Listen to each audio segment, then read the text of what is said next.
Boladagi qobiliyatni yo'q qiluvchi narsalar. Yuzga urish miyadagi 300-400 hujayrani o'ldiradi. Boshni silash esa miyada yangi hujayralarni paydo qiladi.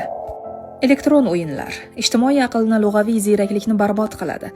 Haddan ortiq e'tibor qaratilgandan miyaga qon quyilishiga, miya hujayralarini barvaqt halok bo'lishiga sabab bo'ladi.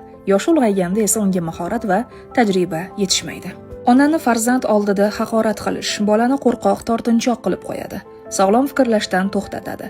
Chunki so'nggi tadqiqotlarga ko'ra bola qobiliyatni onasidan oladi. Bola bilan suhbat qurish eshigining yopiqligi noto'g'ridir. Buning natijasida undagi so'z boyligi va ijtimoiy zehn yo'qolib boradi. Bolaning gapiga ahamiyat bermaslik, uni jim turishga buyurish, ba'zi hollarda uni qattiq inkor qilish yaxshilikka olib kelmaydi. Suv ichishni kamaytirish. Miyaning 85% suvdan iborat. Har 45 daqiqada bir stakan kichik shisha idishda suv ichish zarur. Agar ichmasa, tana g'ayri-ixtiyoriy harakatlar, yo'tal, aksa urish, stolni qimirlatish, stolni surish kabi harakatlarni qila boshlaydi. Bolada noqulaylik ko'rinadi. Nonushta qilmaslik ham yaxshi emas. Aniqlanishicha, nonushta qilmaydigan kishilarda qondagi shakar miqdori pasayib ketadi.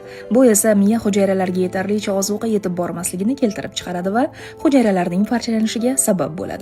Fast foodlardan esa ehtiyot bo'lamiz. Bolani dastlabki bosqichda xatini kichik yozishga majburlash ham yaxshi emas.